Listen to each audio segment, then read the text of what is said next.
नमस्कार। गुजरात में विधानसभा चुनाव की तारीखों का ऐलान हो गया है, लेकिन इससे पहले आपको ये बता दें कि गुजरात में विधानसभा चुनाव से पहले ही सियासत जोरों पर है और सभी से नहीं बल्कि कुछ महीनों से गुजरात के लिए कई मुख्य चुनावी पार्टियों की यात्राएं और उनके ऐलान चर्चा में है। आम आदमी पार्टी की मुखिया अरविंद केजरीवाल ने यात्रा करके गुजरात के सियासी अग्नि में घी डालने का काम किया। उन्होंने गुजरात की जनता को दिल्ली और पंजाब मॉडल के सपने दिखाए और कई चीजें फ्री देने की घोषणा कर डाली। कांग्रेस क्यों पीछे रहती, उसने भी आम आदमी पार्टी की तरह मुफ्त सुविधाओं का जिक्र किया। भारत जोड़ो यात्रा पर निकले हुए कांग्रेस के नेता राहुल गांधी भी गुजरात में आने वाले चुनाव की बात नहीं भूलते। इन सब के बीच बीजेपी तो गुजरात की जनता को भूल ही नहीं सकती। करीब 27 साल से गुजरात में राज कर रही बीजेपी इस बार भी जोरदार आस लगाए बैठी है। कांग्रेस और आम आदमी पार्टी बीजेपी को सत्ता से बेदखल करने के मूड में है, लेकिन बीजेपी ने इस बार अपने लिए 182 में से 160 प्लस का टारगेट रखा है। 2017 के विधानसभा चुनाव में कांग्रेस ने उसे टक्कर दी थी और 77 सीटें हासिल कर ली थी, लेकिन बीजेपी 99 सीट पर कब्जा करके अपनी सत्ता बरकरार रखने में कामयाब रही थी। 6 सीटें अन्य के खाते में गई थी। इस बार होने वाले विधानसभा चुनाव की तारीखों का ऐलान हो गया है। चुनाव आयोग के मुताबिक 2 चरणों में गुजरात के चुनाव होगा। 1 दिसंबर और 5 दिसंबर को मतदान होंगे और 8 दिसंबर को नतीजे आएंगे। हिमाचल प्रदेश के चुनाव के नतीजे भी इसी दिन जारी होंगे। चुनाव आयोग ने बताया कि गुजरात चुनाव में 4.9 करोड़ मतदाता अपने मताधिकार का प्रयोग कर सकते हैं, जिनमें से 3,24,000 मतदाता पहली बार अपना वोट दे सकते हैं। इस गुजरात के चुनाव में आपकी क्या राय है वो आप हमें कमेंट बॉक्स में जरूर बताएं। और देखिए गुजराती चुनाव के 182 सीटों का आंकड़ा जानने के लिए आप देखिए हमारी स्पेशल रिपोर्ट। वीडियो में आगे बढ़ने के लिए कर लीजिए हमारे चैनल को सब्सक्राइब और साथ ही कर दीजिए बेल आइकन को प्रेस।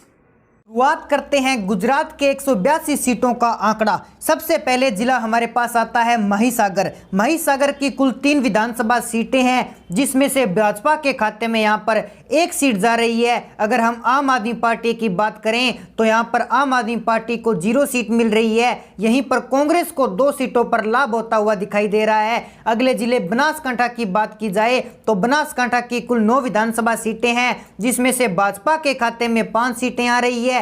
आम आदमी पार्टी के 1 सीट और कांग्रेस के खाते में यहां पर 3 सीटें जाती हुई दिखाई दे रही है। बढ़ते हैं अगले जिले की ओर। अगला जिला आता है दाहोद। दाहोद की कुल 6 विधानसभा सीटें हैं, जिसमें से भाजपा के खाते में 2 सीटें और कांग्रेस भी यहां पर 2 सीटें ले रही है और आम आदमी पार्टी 1-1 लेती हुई दिखाई दे रही है। इसी के साथ राजकोट जिले की बात करें तो राजकोट जिले के अंतर्गत 8 विधानसभा सीटें आती है, जिसमें से भाजपा के खाते में 3 सीटें, आम आदमी पार्टी के खाते में 1 सीट और कांग्रेस के खाते में 4 सीटें। अगर अगले जिले की जूनागढ़ की बात की जाए तो जूनागढ़ के अंतर्गत 5 विधानसभा सीटें हैं, जिसमें से कांग्रेस के खाते में 3 सीटें और भाजपा के खाते में 2 सीटें। आम आदमी पार्टी का यहां पर सुपड़ा साफ हो चुका है। अगले जिले बहरूच की बात की जाए तो बहरूच के अंतर्गत 5 विधानसभा सीटें हैं, जिसमें से कांग्रेस के खाते में 2 सीटें और भाजपा के खाते में यहां पर 3 सीटें जाती हुई दिखाई दे रही है। आम आदमी पार्टी यहां पर भी खाता खुलता हुआ नहीं दिखाई दे रहा है। मेहसाणा जिले की बात करें तो यहां पर कुल 7 विधानसभा सीटें हैं,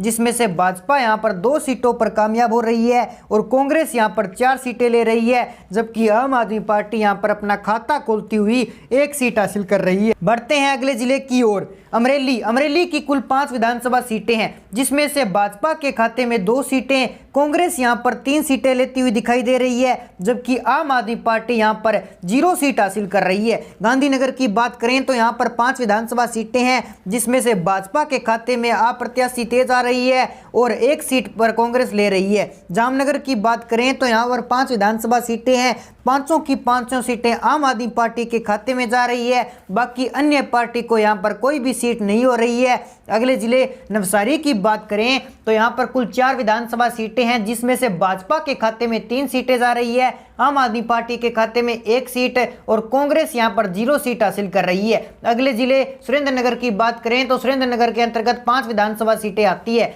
जिसमें से भाजपा के खाते में 3 सीटें, कांग्रेस के खाते में 2 सीटें और आम आदमी पार्टी के खाते में 0 सीट जाती हुई दिखाई दे रही है। भावनगर की बात कर लेते हैं तो भावनगर के अंतर्गत 7 विधानसभा सीटें हैं, जिसमें से भाजपा के खाते में 4 सीटें, कांग्रेस के खाते में 2 सीटें और आम आदमी पार्टी के खाते में 1 सीट जाती हुई दिखाई दे रही है। अगले जिले सूरत की बात की जाए तो यह गुजरात का सबसे बड़ा जिला माना जाता है। यहाँ की कुल 16 विधानसभा सीटें हैं, जिसमें से भाजपा यहाँ पर 9 सीटें हासिल कर रही है, आम आदमी पार्टी यहाँ पर 2 सीटें और कांग्रेस यहाँ पर 5 सीटें हासिल कर रही है। अगले जिले की ओर बढ़ते हैं, मोरबी जिला। मोरबी जिले के अंतर्गत 3 विधानसभा सीटें हैं और यहाँ पर तीनों विधानसभा सीटें इस बार कांग्रेस को जाती हुई दिखाई दे रही है। बाकी बची बात करें आम आदमी पार्टी की, यहाँ पर तो सुपड़ा साफ हो चुका है। अगले जिले की बात करें कच्छ जिला। कच्छ जिले के अंतर्गत 6 विधानसभा सीटें हैं, जिसमें से भाजपा के खाते में 3 सीटें, कांग्रेस के खाते में 2 सीटें, आम आदमी पार्टी के खाते में 1 सीट जाती हुई दिखाई दे रही है। अगले जिले वलसाड की 5 विधानसभा सीटों की बात करें तो यहाँ पर भाजपा 3 सीटें ले रही है, आम आदमी पार्टी को 2 सीटें और कांग्रेस यहाँ पर कोई भी सीट लेती हुई दिखाई नहीं दे रही है। आनंद जिले की बात करें तो यहाँ पर कुल 7 विधानसभा सीटें हैं, जिसमें से भाजपा यहाँ पर 4 विधानसभा सीटें ले रही है, कांग्रेस यहाँ पर 3 सीटें ले रही है। आनंद की बात की जाए तो अहमदाबाद की 21 विधानसभा सीटों की और यहाँ पर चर्चा करें तो बीजेपी को यहाँ पर 7 सीटें, आम आदमी पार्टी को 3 सीटें, कांग्रेस को 11 सीटें जाती हुई दिखाई दे रही है। अगले जिले छोटा उदयपुर की बात करें तो यहाँ पर कुल 3 विधानसभा सीटें हैं, जिसमें से बीजेपी के खाते में 1 सीट और कांग्रेस के खाते में यहाँ पर 2 सीट जाती हुई दिखाई दे रही है। इसी के साथ अगले जिले पाटन की बात की जाए तो यहाँ पर 4 विधानसभा सीटें हैं, जिसमें से बीजेपी के खाते में 1 सीट और कांग्रेस के खाते में 2 सीट, आम आदमी पार्टी के खाते में 1 सीट जाती हुई दिखाई दे रही है। अगले जिले साबरकांठा की 4 विधानसभा सीटों की बात करें तो यहाँ पर बीजेपी के खाते में 3 सीटें और कांग्रेस के खाते में यहां पर 1 सीट जाती हुई दिखाई दे रही है। गांधीनगर की अगर बात करें तो यहां पर 5 विधानसभा सीटें हैं, जिसमें से बीजेपी के खाते में 2 सीटें और कांग्रेस के खाते में 1 सीट, आम आदमी पार्टी खाते में 2 सीट जाती हुई दिखाई दे रही है।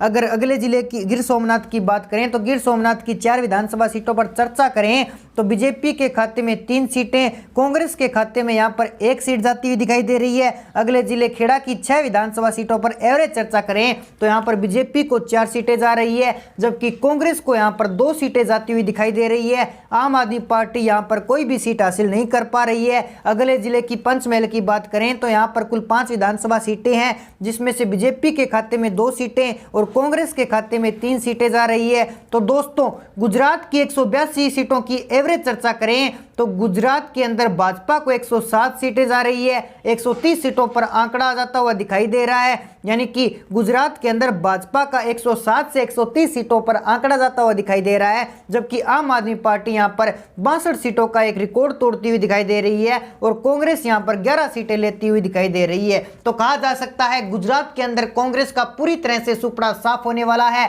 तो दोस्तों, आप भी अपनी राय हमें कमेंट बॉक्स में जरूर बताएं और साथ ही कर लीजिए हमारे चैनल को सब्सक्राइब। तो मिलते हैं एक नई अपडेट के साथ, तब तक के लिए जय हिंद, जय भारत।